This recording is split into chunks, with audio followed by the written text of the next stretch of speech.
Isa sa pinakamakasaysayang simbahan na matatagpuan lamang dito sa lalawigan ng Laguna ay ang Cabuyao Church o mas kilala sa tawag na St. Polycarp Parish Church.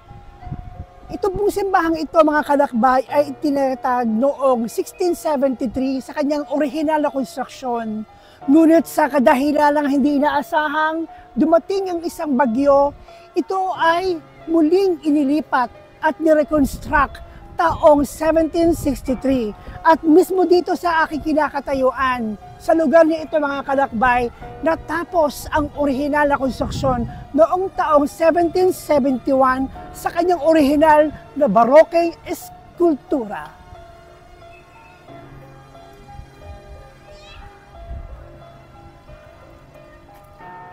Ang mga unang naninirahan sa Cabuyao ay kilala ng mga Pransiskano na praile na mayroong espiritual na pangangailangan. Upang matugunan ito, noong 1763, sila ay nagplano at nagpatupad ng pagtatayo ng pangalawang simbahang bato sa gitna ng Cabuyao kung saan nakatayo ngayon ang St. Polycarp Parish.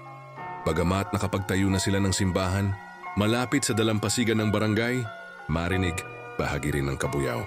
Ang madalas na pagbaha sa lugar na, yun ang nagtulak sa mga praile na magtayo ng isa pang simbahan. Ang bagoning lokasyon ay nasa mas mataas na lugar na mas madaling mapuntahan ng mga tao dahil malapit ito sa pampublikong pamilihan, commercial space at maging sa town hall. Ang pagtatayo ng simbahan ay tumagal ng 8 taon at natapos. Noong 1771, mula noon lumalim ang kanilang misyon na palaganapin ang Kristyanismo sa Cabuyao. Ang pinakadakilang bahagi ng Plaza Complex ay ang pagkintal ng pananampalataya sa mga lokal ng Cabuyao sa mapiwitan ng mga sakramento at sakramento. Sa paglipas ng panahon, maraming mga parish priest at mga laiko ang naglilingkod sa simbahang ito. Gayunpaman noong 1966, nang si San Pablo ay itinaas bilang isang dioceses sa ilalim ng pastoral na pangangalaga ng kanyang kamahalan, si Most Reverend Pedro N. Bantigue, St. Polycarp Parish ay isa sa mga unang naisama.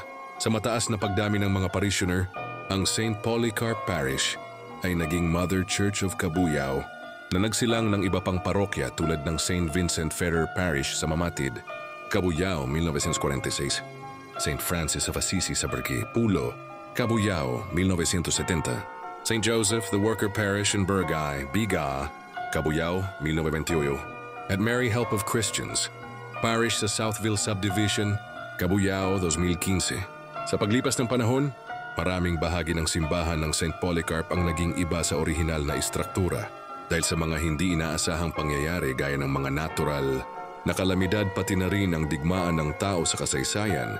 Ang simbahan ay lubhang nangangailangan ng pagsasaayos at pagpapanumbalik.